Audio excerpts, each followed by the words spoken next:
வணக்கம். ஒரு நாட்டோட தலையெழுத்தையே தீர்மானிக்கிற விஷயம் எதுன்னு கேட்டா என்ன சொல்லுவீங்க? அது அந்த நாட்டோட அரசியலமைப்பு தான். இன்னைக்கு நாம உலக அரசியலமைப்புகள் அப்படிங்கிற ஒரு சூப்பரான புது சீரீஸ ஆரம்பிக்கிறோம். அதோட முதல் பகுதியில கிட்டத்தட்ட 230 வருஷமா அசையாம நிக்கிற உலகத்தோட முதல் எழுதப்பட்ட அரசியலமைப்பு, அதாவது அமெரிக்க அரசியலமைப்பு பத்தி தான் ஆழமா பார்க்க போறோம். வாங்க உள்ள போகலாம். இந்த அரசியலமைப்பு சும்மா சாதாரணமா உருவாகலைங்க. பிரிட்டிஷ் ஆட்சிக்கு எதிரா நடந்த அமெரிக்க புரட்சிங்கிற அந்த பெரிய போராட்டத்தோட நெருப்புல இருந்து தான் இது புரட்சிக்கிட்டு வெளியே வந்தது. அதுக்கப்புறம் ஏகப்பட்ட விவாதங்கள், சூடான வாக்குவாதங்கள் எல்லாம் நடந்து கடைசியா 1787ல பிலடெல்பியா மாநாட்டுல இதை ஏத்துக்கிட்டாங்க. 2 வருஷம் கழிச்சு 1789ல இது நடைமுறைக்கும் வந்துருச்சு. அன்னைக்கு ஆரம்பிச்சு இன்னைக்கு வரைக்கும் இது நவீன ஜனநாயகத்தோட ஒரு அஸ்திவாரமா, ஒரு மூலக்கல்லா நிக்குது. சரி, இன்னைக்கு நாம என்னென்ன பார்க்க போறோம்னு ஒரு சின்ன நோட்டம் விட்டுறலாம். முதல்ல இது எப்படி உருவாச்சுங்கிற வரலாற்று பின்னணியை பார்ப்போம். அப்புறம் இதோட ஸ்பெஷாலிட்டி என்ன, அதாவது இதோட முக்கிய அம்சங்கள் என்னென்னு தெரிஞ்சுக்கலாம். அதுக்கடுத்து அவங்களோட ரொம்பவே தனித்துவமான ஜனாதிபதி ஆட்சி முறை பத்தியும், கடைசியா அதிகாரம் ஒரே இடத்துல குவியாம பாத்துக்கிற அந்த தடைகள் மற்றும் சமநிலைகள் சிஸ்டம் பத்தியும் விளக்கமா பார்க்க போறோம். ஓகே, இப்போ நாம நேரா விஷயத்துக்கு வருவோம். இந்த அமெரிக்க அரசியலமைப்போட மிக முக்கியமான தனித்துவமான அம்சங்கள் என்னென்னு ஒன்னொன்னா பிரிச்சு மேலாம் வாங்க. முதலாவது ரொம்ப ரொம்ப முக்கியமான அம்சம் என்னன்னா, இது ஒரு எழுதப்பட்ட அரசியலமைப்பு. அது மட்டும் இல்லைங்க, இதுதான் உலகத்திலேயே இன்னும் நடைமுறையில இருக்கிற மிக பழமையான எழுதப்பட்ட அரசியலமைப்பு. ஆனா இங்கதான் ஒரு பெரிய ஆச்சரியமே இருக்கு. என்ன தெரியுமா? அதோட சைஸ். இப்போ இருக்கிற பல நாட்டு அரசியலமைப்புகள்லாம் ஒரு பெரிய புத்தகம் மாதிரி ஆயிரக்கணக்கான பக்கங்கள்ல இருக்கு. ஆனா இதுல பாத்தீங்கன்னா, ஒரு முகவுரை, வெறும் 7 சரத்துக்கள், அப்புறம் 27 திருத்தங்கள். அவ்வளவுதான். ரொம்ப சிம்பிள் அண்ட் ஷார்ட் இல்லையா? ரெண்டாவது முக்கியமான விஷயம், இது ஒரு நெகிழ்வற்ற அரசியலமைப்பு. அதாவது ரொம்ப ஸ்ட்ராங்கானது. ஒரு சாதாரண சட்டத்தை மாத்துறதுக்கும் அரசியலமைப்பை திருத்தறதுக்கும் நடுவுல ஒரு பெரிய மலையே வச்சிருக்காங்க. வேணும்னே தான் இதை இவ்ளோ கடினமா வடிவமைச்சிருக்காங்க. அப்பதான் அது காலத்துக்கும் நிலைச்சு நிக்கும்னு. அப்படி என்னங்க கஷ்டம் நீங்க கேட்கலாம். ஒரு திருத்தத்தை கொண்டு வரணும்னா அதுக்கு 2 வழி இருக்கு. ரெண்டுமே ரொம்ப சிக்கலானது. வழி, நாடாளுமன்றத்தோட 2 அவைகள்லையும் 3ல் 2 பங்கு உறுப்பினர்கள் ஓகே சொல்லணும். அதோட முடிஞ்சிடாது. அப்புறம் அமெரிக்காவில் இருக்கிற 50 மாநிலங்கள்ல 38 மாநிலங்களோட சட்டமன்றங்கள், அதாவது 4ல் 3 பங்கு மாநிலங்கள் அதுக்கு ஒப்புதல் கொடுக்கணும். நினைச்சு பாருங்களேன். இன்னொரு வழி, மாநிலங்கள் நினைச்சா ஆரம்பிக்கலாம். 3ல் 2 பங்கு மாநிலங்கள் கேட்டா ஒரு சிறப்பு மாநாடு கூட்டி முன்மொழியலாம். அதுக்கப்புறமும் 4ல் 3 பங்கு மாநிலங்கள் அதை ஏத்துக்கணும். பாத்தீங்களா, இந்த செயல்முறை எவ்ளோ மெதுவானது, எவ்ளோ கஷ்டமானதுன்னு. அதனால தான் இதுல அவ்ளோ சீக்கிரம் கை வைக்க முடியாது. இதோட உறுதிக்கு இந்த ஒரே ஒரு நம்பர் போதும். 27. ஆமாங்க, 1789ல இருந்து இன்னைக்கு வரைக்கும், அதாவது 230 வருஷத்துக்கு மேல வெறும் 27 முறை தான் இதை திருத்திருக்காங்க. ஒரு சராசரி போட்டா 10 வருஷத்துக்கு ஒரு திருத்தம் கூட வரல. மூணாவது அம்சம் கூட்டாட்சி தத்துவம், அதாவது ஃபெடரலிசம். அமெரிக்கா தான் உலகத்துக்கே இந்த நவீன கூட்டாட்சி முறையை அறிமுகப்படுத்தின முதல் நாடு. இது ஒரு பெரிய குடும்பம் மாதிரி நினைச்சுக்கோங்க.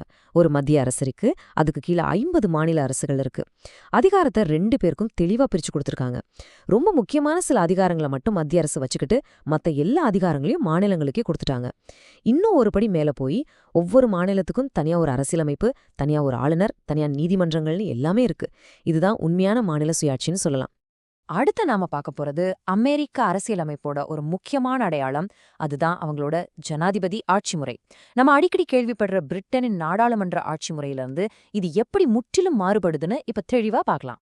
இந்த முறையில ஜனாதிபதி தான் எல்லாத்துக்கும் தலைவர். அவர்தான் நாட்டின் தலைவர், அவர்தான் அரசாங்கத்தின் தலைவரும் கூட. மக்கள் ஓட்டு போட்டாலும் அவரை நேரடியா தேர்ந்தெடுக்கிறதில்ல. தேர்தல் சபைன்னு ஒரு அமைப்பு மூலியமா தான் 4 வருஷத்துக்கு ஒரு முறை தேர்ந்தெடுக்கிறாங்க. அவரை பதவியிலிருந்து நீக்கிறதும் அவ்வளோ சுலபம் இல்ல. அவருக்கு உதவ ஒரு அமைச்சரவை இருந்தாலும் அந்த அமைச்சர்கள் நாடாளுமன்றத்துக்கு பதில் சொல்ல தேவையில்ல, ஜனாதிபதிக்கு மட்டும் பதில் சொன்னா போதும். ஜனாதிபதியோ அவரோட அமைச்சர்களோ யாரும் நாடாளுமன்றத்தில் உறுப்பினரா இருக்க முடியாது. அதே மாதிரி ஜனாதிபதியால நாடாளுமன்றத்தோட கீழவைய கலைக்கிற அதிகாரமும் கிடையாது. இதுதான் அதிகார பிரிவினையோட மிக முக்கிய அம்சம். இப்ப நாம அமெரிக்க அரசியலமைப்போட 2 தூண்கள்னு சொல்லப்படுற 2 முக்கியமான கொள்கைகளை பார்க்க போறோம். ஒன்னு அதிகார பிரிவினை, இன்னொன்னு தடைகள் மற்றும் சமநிலைகள். இந்த 2ம் எப்படி ஒன்னோட ஒன்னு சேர்ந்து வேலை செய்யுதுன்னு பார்க்கலாம் வாங்க. அதிகார பிரிவினைங்கிற கொள்கை ரொம்ப சிம்பிள். அரசாங்கத்தோட மொத்த அதிகாரத்தையும் ஒரே ஆள் கையிலயோ ஒரே அமைப்பு கையிலயோ கொடுக்காம 3ஆ பிரிச்சு வைக்கிறாங்க. இத பத்தி அரசியலமைப்போட முதல் 3 சரத்துகளே தெளிவா சொல்லுது. சரத்து 1, சட்டம் இயற்றும் அதிகாரத்தை நாடாளுமன்றத்துக்கும். சரத்து 2 அது செயல்படுத்துற நிர்வாக அதிகாரத்தை ஜனாதிபதிக்கும், சரத்து 3 சட்டத்துக்கு விளக்கம் சொல்ற நீதி அதிகாரத்தை உச்ச நீதிமன்றத்துக்கும் கொடுக்குது. அவ்வளவுதான். சரி, அதிகாரத்தை இப்படி 3ஆ பிரிச்சு வச்சா மட்டும் போதுமா? ஏதாவது ஒரு கிளை ரொம்ப சக்தி வாய்ந்ததா ஆயிட்டா என்ன பண்றது? அந்த கேள்விக்கு பதில்தான் தடைகள் மற்றும் சமநிலைகள் அமைப்பு. இது ஒரு மும்முனை கயிறு இழுக்கும் போட்டி மாதிரி கற்பனை பண்ணிக்கோங்க. ஒவ்வொரு துறையும் மத்த 2 துறைகளையும் லேசா இழுத்து பிடிச்சுக்கிட்டே இருக்கும். இதனால யாருமே ரொம்ப தூரம் போயிட முடியாது. ஒரு சமநிலை இருந்துகிட்டே இருக்கும். இந்த சமநிலை தான் அமெரிக்க ஜனநாயகத்தோட மிகப்பெரிய பலம். சரி, இந்த சிஸ்டம் நிஜத்துல எப்படி வேலை செய்யுது? சில உதாரணங்கள் சொல்றேன் கேளுங்க. நாடாளுமன்றம் ஒரு சட்டத்தை கொண்டு வந்தா அது பிடிக்கலனா ஜனாதிபதி அதை வீட்டோ பண்ணி தடுத்து நிறுத்தலாம். ஆனா அதே ஜனாதிபதி ஒரு பெரிய அதிகாரியை நியமிக்கணும்னாலும் சரி, ஒரு வெளிநாட்டு ஒப்பந்தம் போடணும்னாலும் சரி, செனட் சபை ஓகே சொல்லணும். அதே மாதிரி நீதிபதிகளை ஜனாதிபதி தான் நியமிப்பார், ஆனா செனட்டோட ஒப்புதல் இல்லாம அது முடியாது. இது எல்லாத்துக்கும் மேல உச்ச நீதிமன்றத்துக்கிட்ட ஒரு பிரம்மாஸ்திரம் இருக்கு. நாடாளுமன்றமோ ஜனாதிபதியோ போடுற சட்டம் அரசியலமைப்புக்கு எதிரா இருக்குன்னு தோணுச்சுன்னா உச்சநீதிமன்றம் அதை செல்லாதுன்னு அறிவிச்சிடும். இதுக்கு பேர் தான் நீதித்துறை ஆய்வு. அடுத்தது ரொம்ப முக்கியமான பாயிண்ட், அரசியலமைப்பின் மேலாதிக்கம். அமெரிக்காவை பொறுத்த வரைக்கும் அரசியலமைப்பு தான் பாஸ். அதுக்கு மேல ஜனாதிபதியும் கிடையாது, நாடாளுமன்றமும் கிடையாது. நாட்டின் உச்சபட்ச சட்டம் அதுதான். மத்திய அரசாங்கமாகட்டும் மாநில அரசாங்கமாகட்டும் யார் எந்த சட்டம் போட்டாலும் அது அரசியலமைப்புக்கு கட்டுப்பட்டு தான் இருக்கணும். கொஞ்சம் மீறினா கூட உச்ச நீதிமன்றம் அவங்களோட நீதித்துறை ஆய்வு அதிகாரத்தை பயன்படுத்தி அந்த சட்டத்தை தூக்கி எறிஞ்சிடும். அதனாலதான் உச்ச நீதிமன்றத்தை அரசியலமைப்பின் பாதுகாவலன் அப்படின்னு சொல்றாங்க. அமெரிக்க அரசியலமைப்புல உலகத்துக்கே வழிகாட்டின ஒரு விஷயம் இருக்குன்னா அது உரிமைகள் மசோதா தான். உலக சரித்திரத்திலேயே ஒரு அரசாங்கம் தன்னோட மக்களோட அடிப்படை உரிமைகளை ஒரு சட்டமா எழுதி அதுக்கு உத்தரவாதம் கொடுத்தது இதுதான் முதல் தடவை. 1791ல சேர்த்த இந்த முதல் 10 திருத்தங்கள் பேச்சுரிமை, மத சுதந்திரம் மாதிரியான ரொம்ப முக்கியமான உரிமைகளை மக்களுக்கு கொடுக்குது. இது ஒரு வகையில அரசாங்கம் நீங்க இதையெல்லாம் செய்யக்கூடாதுன்னு சொல்லி அரசாங்கத்தோட அதிகாரத்துக்கு ஒரு லக்ஷ்மண கோடு போடுற மாதிரி. இந்த உரிமைகளை யாராவது மீறினா அதை காக்கும் கடைசி நம்பிக்கையும் உச்ச நீதிமன்றம் தான். கடைசியா அவங்க நாடாளுமன்ற அமைப்பு. அதுல 2 அவைகள் இருக்கு. ஒன்னு பிரதிநிதிகள் சபை. இது நம்ம மக்களவை மாதிரி. மக்கள் தொகைக்கு ஏத்த மாதிரி 435 உறுப்பினர்கள் இருப்பாங்க. ஆனா அவங்களோட பதவி காலம் வெறும் 2 வருஷம்தான். இன்னொன்னு தான் செனட். இது நம்ம மாநிலங்களவை மாதிரி. ஆனா இங்க பெரிய மாநிலம் சின்ன மாநிலம்னு எந்த வித்தியாசமும் கிடையாது. எல்லா மாநிலத்துக்கும் சரிசமமா 2 பேர் வீதம், மொத்தம் 100 உறுப்பினர்கள். இவங்களோட பதவிக்காலம் 6 வருஷம். இங்க ஒரு சுவாரஸ்யமான விஷயம் என்னன்னா, அமெரிக்க செனட் தான் உலகத்திலே ரொம்ப சக்தி வாய்ந்த மேலவை.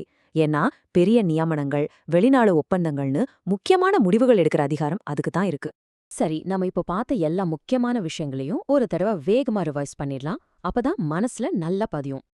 அப்போ முக்கியமா நாம என்ன தெரிஞ்சுக்கிட்டோம்? இதுதான் உலகத்தோட மிக பழமையான எழுதப்பட்ட அரசியலமைப்பு. இத மாத்துறது ரொம்ப கஷ்டம். இது மாநிலங்களுக்கு நிறைய தன்னாட்சி கொடுக்கிற ஒரு கூட்டாட்சி அமைப்பு. ஜனாதிபதி தான் இங்க நிர்வாகத்தோட தலைவர்.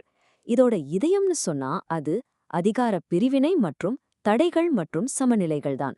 கடைசியா மக்களுக்கு அடிப்படை உரிமைகள் மசோதா மூலமா உறுதி பண்ணுது. போட்டித் தேர்வுகளுக்கு தயாராகிற நண்பர்களுக்காகவே இந்த ஸ்பெஷல் பகுதி. தேர்வு கண்ணோட்டத்துல என்னென்னலாம் ரொம்ப முக்கியம்னு இப்ப பார்க்கலாம். இத கவனமா நோட் பண்ணிக்கோங்க. இந்த உண்மைகளை கண்டிப்பா ஞாபகம் வச்சுக்கணும். இதை ஏத்துக்கிட்ட வருஷம் 1787. ஆனா நடைமுறைக்கு வந்தது 1789. மொத்தம் 7 சரத்துகள், 27 திருத்தங்கள். முதல் 3 சரத்துகள் தான் ரொம்ப முக்கியம். 1 சட்டமன்றம், 2 நிர்வாகம், 3 நீதித்துறை. உரிமைகள் மசோதாங்கிறது முதல் 10 திருத்தங்கள் 1791ல கொண்டு வந்தாங்க. இதோட அடிப்படை கொள்கை அதிகார பிரிவினை. அதை செயல்படுத்துற அமைப்பு பேரு தடைகள் மற்றும் சமநிலைகள்.